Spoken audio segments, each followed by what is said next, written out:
que bom estar aqui com vocês novamente. Vamos trabalhar hoje a unidade 2 do nosso conteúdo, o edifício escolar. Essa unidade será dividida basicamente em 4 unidades, tá? Todas elas estão presentes no livro-texto que vocês estão estudando. Então, a parte 1 vai tratar do ambiente escolar e a educação. A parte 2, o arquiteto que pensa e sente a escola. Na parte 3, teremos atividades pedagógicas, planejamento das instalações prediais e o uso do espaço. E, por fim, o trabalho reflexivo do arquiteto.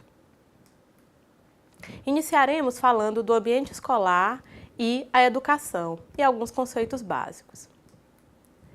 Iniciaremos conceituando o ambiente escolar e o que ele vem a favorecer. Então, nós temos que o ambiente escolar, ele favorece a convivência social dos educadores e dos educandos e, com isso, ele ajuda no desenrolar do processo pedagógico como um todo. Então, quando pensarmos no ambiente escolar, o nosso pensamento é o desenrolar do processo pedagógico. Temos que o planejamento do ambiente escolar pode facilitar esse desenrolar ou prejudicá-lo. Depende das circunstâncias em que foi realizado esse planejamento. O planejamento do ambiente escolar vai resultar no projeto arquitetônico, tá? Então, ele se inicia com a elaboração do projeto arquitetônico. Quem elabora esse projeto é preferencialmente um arquiteto, mas um engenheiro, como eu, posso participar da elaboração desses projetos, seja sozinho ou participando em conjunto com os arquitetos. Nós já falamos, inclusive na aula passada, sobre representação de projetos, né? Sobre plantas baixas, cortes. Então, quando a gente fala em projeto arquitetônico, é meio isso que vem à nossa mente, esse produto, né? Então, quem é responsável por elaborar esse produto são justamente esses profissionais, por questões de atribuição legal.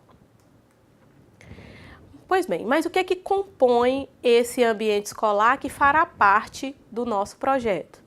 Então, nós temos dois elementos básicos de composição do ambiente escolar. As atividades desenvolvidas nessa escola, seja aula, estudo, prática esportiva, limpeza, alimentação. No caso de escolas onde existem dormitórios, né? Ou seja, tudo isso faz parte das atividades. E isso tudo se desenrola em espaços. Ou seja, nós teremos as salas, os laboratórios, as quadras, os refeitórios. Tudo isso é o que eu tenho de espaço no meu ambiente escolar. E essas atividades significam aí ações efetivas, seja dos professores, dos estudantes ou de vocês, funcionários que trabalham na escola, né? Então, as atividades são desenvolvidas por essas pessoas que compõem o ambiente escolar e se desenrolam nesses espaços. Então, nós temos aí uma ilustração que mostra laboratórios, quadras poliesportivas, pátios, salas de aula, né, de educação infantil, ou seja, são espaços onde se desenvolvem essas atividades específicas. Nós teremos que os nossos edifícios escolares se dividem basicamente em 2 meios, né? Os meios físicos construtivos, que são paredes, pisos, teto, bancadas, né? Ou seja, tudo que compõe ali o meio físico da escola, e os físicos operacionais, né? Desculpa, o meio físico construtivo, e teremos os meios físicos operacionais. Os operacionais são mobiliários, equipamentos, tudo que eu preciso para fazer, por exemplo, que a aula se desenrole, ou aquela limpeza, aquela atividade que nós falamos anteriormente, que ela se desenrole. Ou seja, tudo que eu preciso para que isso se efetive, eu vou chamar de meio físico operacional. E o que compõe os espaços eu chamo de meio físico construtivo. Também podemos entender o edifício escolar sobre uma outra visão de composição, que seria o envoltório do edifício, que é aquele nosso meio físico construtivo, e o envolvido, que é o espaço interno que nós temos dentro da edificação. São os vãos, os vazios, né? Então, o nosso edifício escolar vai ser dividido em envoltório e envolvido. A disposição e o modo como se organizam esses componentes, especialmente os materiais de construção, são denominados pelos arquitetos de forma arquitetônica. E o interior da edificação é denominado de vão, vazio e espaço interno. Então, os materiais de construção compõem lá o nosso envoltório e a parte interna é o envolvido, como nós acabamos de colocar. Os elementos básicos da arquitetura do prédio escolar são a forma, o espaço e o uso, né? Nós marcamos aí em asterisco para que vocês verificassem que não só a forma e o espaço são suficientes para compor a arquitetura de um prédio. Na realidade, o uso é quem faz daquele espaço um espaço arquitetônico. Então, por exemplo, você pode imaginar a sala de aula como sendo algo que vai se desenvolver num ambiente fechado, mas a sala de aula pode ser o pátio da escola, ou o parque, ou algum ambiente onde você possa desenvolver essa aula, você vai caracterizar como um ambiente escolar, tá? Então, a forma e o espaço e o uso é quem caracterizam aí, que são os elementos básicos da nossa arquitetura do prédio escolar. E, lógico, sobre esses três elementos atua o tempo, que é o que chamaremos aí de história. Então, nós falaremos em história em próximas unidades. Todo esse ambiente escolar, para que esse processo pedagógico seja desenvolvido, ele precisa ser atrativo, tá? Então, nós vamos entender que a atratividade ambiental concorre para o sucesso do trabalho pedagógico. Ou seja, ter simplesmente um ambiente, uma sala, um pátio, não é o suficiente para que os alunos se sintam atraídos, né, para desenvolver ali o seu processo pedagógico, o seu aprendizado. Então, nós estamos falando na realidade de organização dos espaços, dos meios físicos, nos recintos escolares e nas áreas abertas do terreno escolar. Então, tais condições prolongam ou não a permanência das pessoas na escola e fazem dela um ponto de atração, isto é, um lugar mais apropriado para a educação. Então, nós temos alguns fatores, né, que vão colaborar ou não para essa atratividade ambiental. Em geral, para que um ambiente possa ser agradável e convidativo, requerem-se certas condições físicas e socioculturais. Então, nós temos como condições físicas, temperatura amena, não pode estar muito quente, não pode estar muito frio. Temos a questão da sombra e da ventilação, principalmente quando nós estamos falando de atividades que vão ser desenvolvidas em espaços abertos. A limpeza dos ambientes é um elemento de atratividade. Conservação de áreas verdes, de preferência que sejam coerentes com a arquitetura da edificação. Ou seja, tudo isso vai ser uma condição física que vai favorecer a atratividade ambiental. E, logicamente, condições socioculturais do espaço, que seria o quê? O reconhecimento da memória, afetividade e hospitalidade. Então, nós temos que a hospitalidade é eu me sentir como se estivesse em casa. Nós passamos muita parte do nosso dia na escola, tanto nós estudantes como nós profissionais, seja inserido dentro de sala de aula ou na zeladoria ou em ambiente de refeitório, por exemplo. Então é interessante que a gente esteja nesses espaços e se sinta como se estivesse em casa. Afinal de contas, realmente a escola ela é uma extensão da nossa casa. Okay? Então, esses dois conjuntos de qualidades do ambiente escolar estão intimamente relacionados com a arquitetura. Ou seja, o desenvolver do projeto arquitetônico é quem vai favorecer ou não a essas condições, a essa memória. Tá? Se eu tento lembrar da minha escola, tudo que eu vou lembrar são a divisão dos espaços e a divisão daqueles locais, às vezes até o cheiro dos espaços, né? Se eram mais escuros, se eram mais claros. Por quê? Porque a arquitetura é quem vai me dar essa lembrança, né? Então, o planejamento da arquitetura ela deve favorecer a essa questão, principalmente da memória. Então, a qualidade do ambiente escolar, ela deve, né, estar aí desenvolvida em 4 aspectos distintos, tá? De forma que todos eles interajam e que nenhum desses aspectos seja maior ou menor do que o outro. O primeiro deles, logicamente, é o ambiente com condições e instalações físicas específicas. É interessante que a escola traga salas de aula, laboratórios, ginásios, refeitórios, ou seja, tenha todo esse contexto, né? Mas é preciso que esses ambientes favoreçam as relações diretas e interpessoais entre os agentes escolares, que são professores, alunos, os funcionários, né?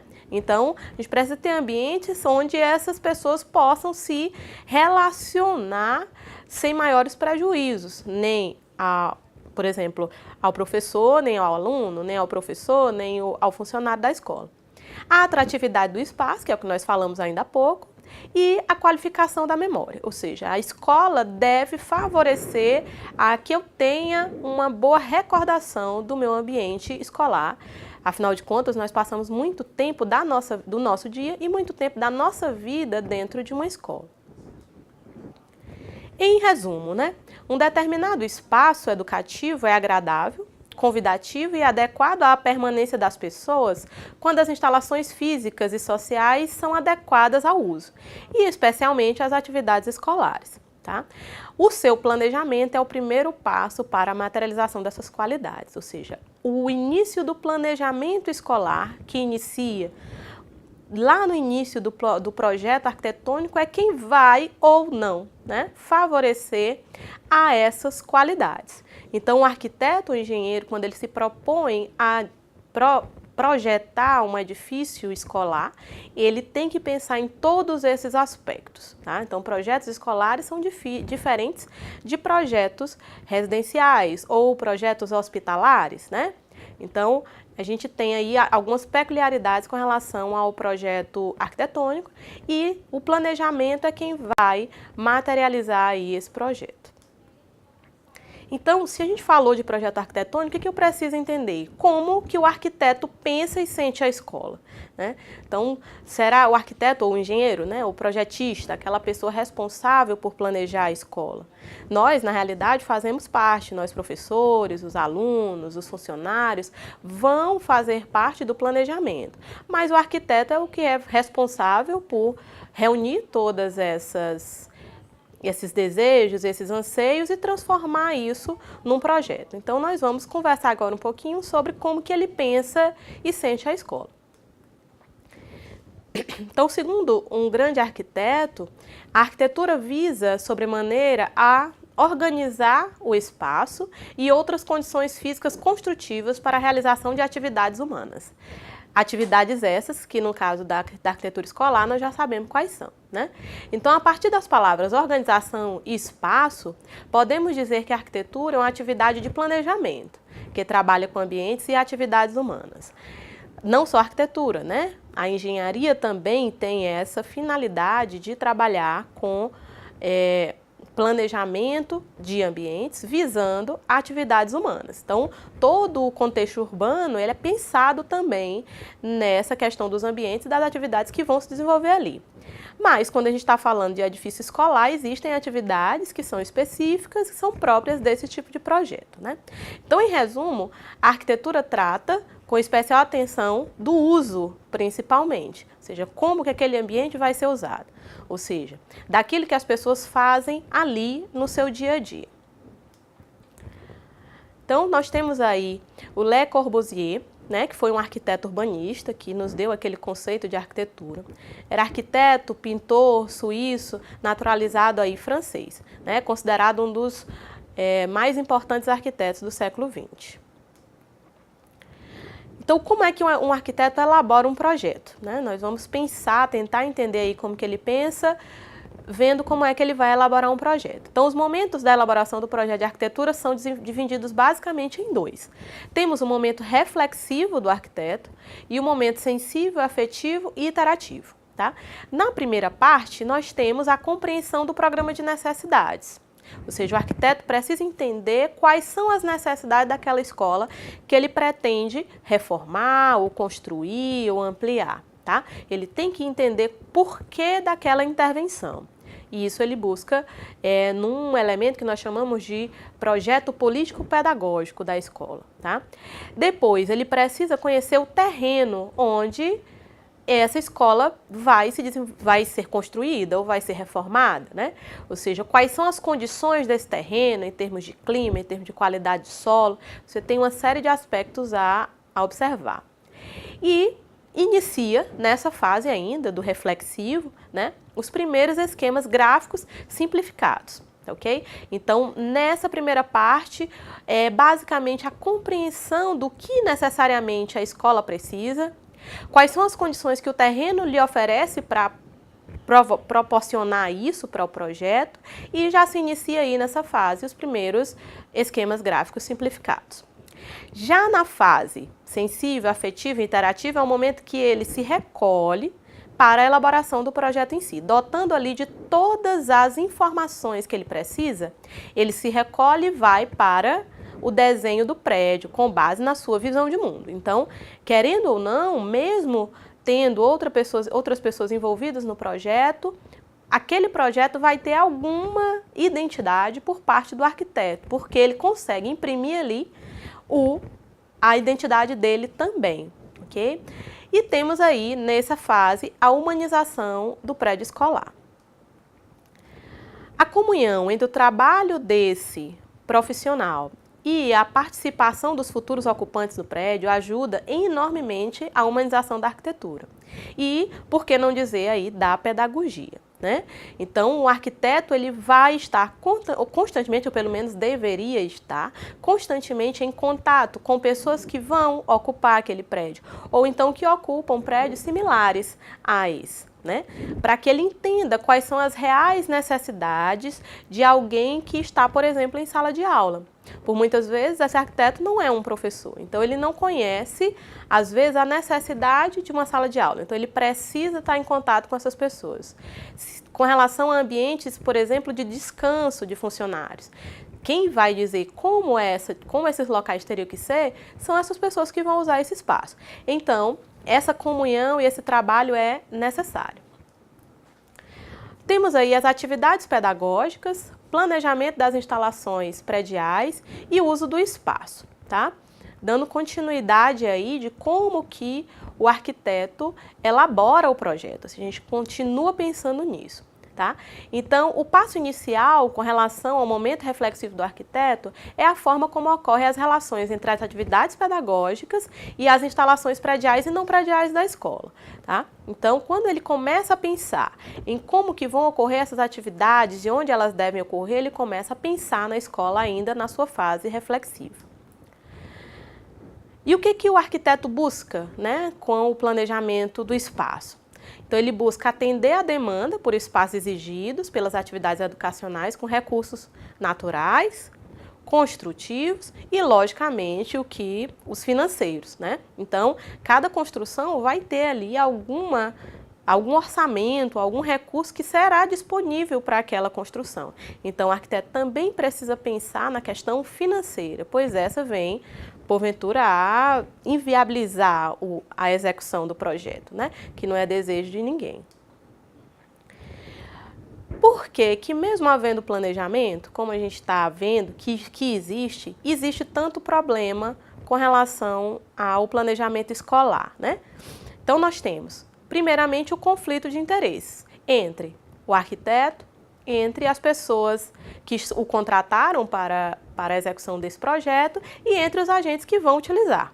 Ou seja, se não houver, como a gente já disse, esse envolvimento entre esses atores, né, desse processo, vão ter problemas. E, infelizmente, uma realidade que nós temos é esse distanciamento entre esses profissionais da arquitetura e da engenharia e as pessoas que vão utilizar aquele espaço. Isso, infelizmente, é uma realidade, né?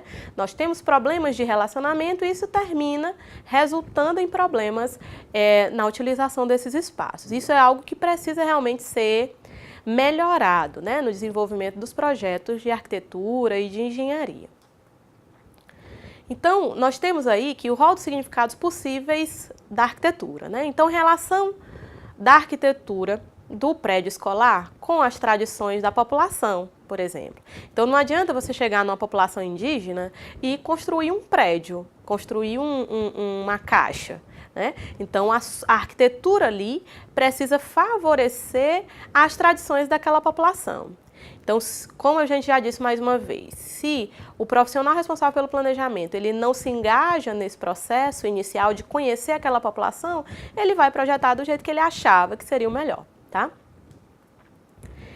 Alguns questionamentos. Para que serve a educação? Nós precisamos refletir com relação a isso. Qual é a sua finalidade? Qual sua relação com o prédio e as demais instalações físicas da escola? Será que em qualquer espaço de 7 metros por 7 metros eu consigo chamar de sala de aula? Será que naquele ambiente eu vou conseguir realmente ter a educação e o meu processo pedagógico desenvolvido, né? Então, de que forma que o arquiteto se utiliza dessas respostas ao projetar as instalações físicas da escola e ao planejar a ocupação do terreno? Então, são reflexões realmente que o projetista, a pessoa responsável pelo desenvolvimento do projeto, precisa se fazer. E muitas vezes essas respostas nós é que sabemos dar, que somos pessoas que estamos inseridas dentro do ambiente escolar cotidianamente. Mecanismos trabalhados pelo arquiteto no aprendizado da elaboração de projeto. Primeiro deles, restrito ao plano pessoal do projetista e vai compreender o desenvolvimento de seu pensamento e raciocínio, constituindo o trabalho mental de planejar as edificações. Tá? Em segundo lugar, nós teremos o mais coletivo. É o estudo da história da arquitetura, das artes, da tecnologia, especialmente da construção predial. É algo que o projetista precisa dominar. Tá? Então, o arquiteto procura, entre outras coisas, impregnar de significado, determinação e vontade a arquitetura por ele elaborada. E por que é importante para você, como futuro técnico de infraestrutura escolar, saber disso, né? Para que os funcionários possam mudar sua condição de agentes indiretos e subalternos para agentes diretos, derivada da sua condição de educadores profissionais. Então, o educador dentro da escola não é só o professor, é também o funcionário que atua em outras esferas, né? Ou seja, ele também atua ali como educador profissional. E ao entender a sua importância dentro do ambiente escolar, ele consegue colaborar mais com o desenvolvimento desses espaços. Por fim, vamos falar do trabalho, de forma um pouco mais apurada, do trabalho reflexivo do arquiteto. Temos dois momentos de concepção do projeto, ou seja, o momento em que o projeto nasce e se torna de fato projeto.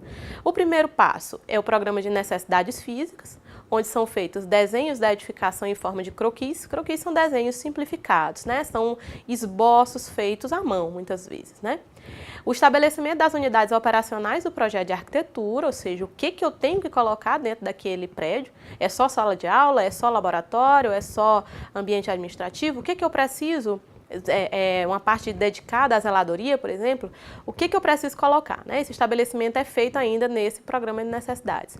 E o diálogo, logicamente, entre o projetista e as pessoas responsáveis e interessadas pela construção do projeto escolar. Isso é fundamental.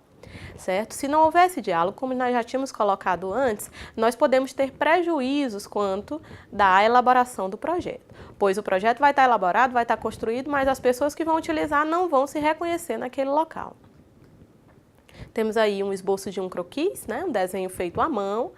Então, quem trabalha com arquitetura tem uma habilidade maior em desenvolver esses desenhos manuais,